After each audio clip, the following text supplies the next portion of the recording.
They'll probably spend the last 10 minutes to talk. Hey! Yo! Bro, they skin locked Exia a second time! It's skin locked behind the Blu-ray CD! What? So that was what happened during the JP livestream. For context, the JP stream was selling a Blu-ray set which contains limited items like the merchandise that you see on the screen, as well as a lot of in-game items, including a 6-star potential token that you could be using to increase the potential of a 6-star just by 1. But the biggest surprise that most people got was that this was the first time a JP stream was promoting an item that includes an exclusive skin, which is the Exia skin that you saw just now.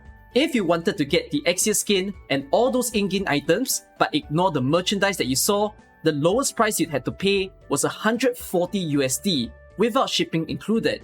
And then if you want to get the merchandise, it would have been around 220 USD, which is a lot of money even for the Japanese to pay. This incited a lot of fear that the Exia skin was going to be hyper limited, and hence, even the 140 USD version was sold out really quick within the first day of its announcement. Then for the EN players who saw this, since the EN livestream was right after the JP one, we watched that intently to see if another purchasing method was going to be announced. But then this happened. That does it for this Rhodes Island 3rd anniversary stream. Oh, exclusive zero! Too soon. Don't be too quick to feel down. We still have a Shattered. long future ahead.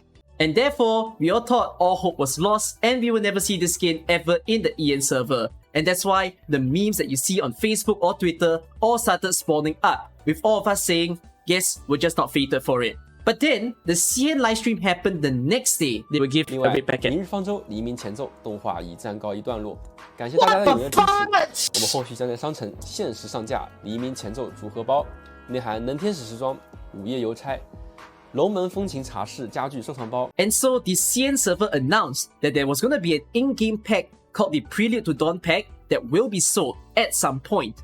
And this seemed like, okay, guess EN server just doesn't have it then. It wasn't just the EN server, but also the KR server not having a single announcement. So this became a huge confusion because the way that CN sold it was an in-game pack, and then the way that JP sold it was an item that you can only get if you buy the Blu-ray CD. So what exactly is going on? Is there more than one purchasing method? Are all servers getting it? Some servers getting it? What exactly is this? So this is what we're going to cover in the video.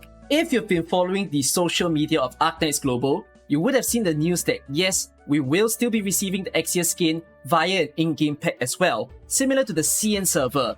But then now this puts the JP server in a strange spot, because are they now in the worst condition? Do they only have the option of the Blu-ray set in order to get all of the items, which is especially expensive? So this is what unfolded after all the live streams come to an end. The Arknights JP Yostar staff wrote a post that explained what happened. So according to them, apparently they received the word that they were supposed to sell these items. But then, these items were supposedly said to be merged with the Blu-ray set.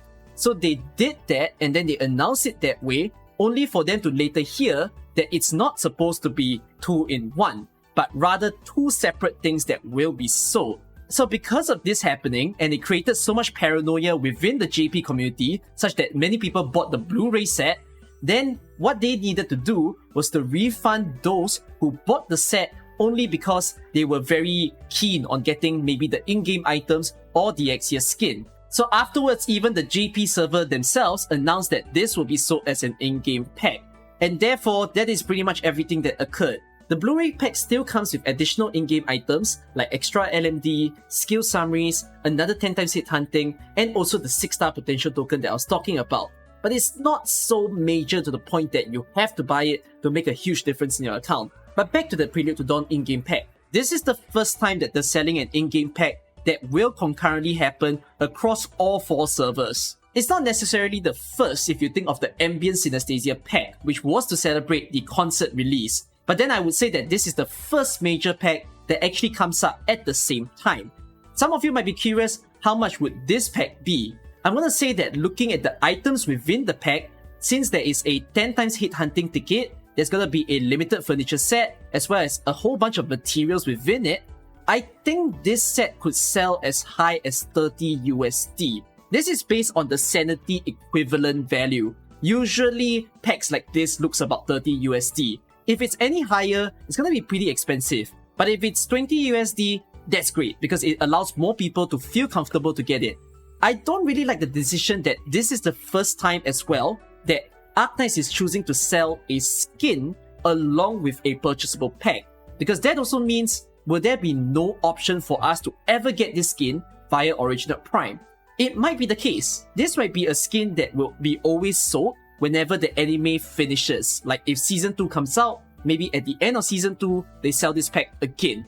But we actually don't know if it will rerun. So it's a rather odd decision by Hyperglyph, considering they almost always sold their skins via Original Prime, with the exception of things like the Planter Amiya skin that we haven't gotten in the global server, and of course the long-lost KFC skins. But if that's what they think is the right thing to do, then so be it, I suppose. So for those of you who are free to play, or if you don't really pay that much, it's up to you whether to consider it, but this is only just one skin.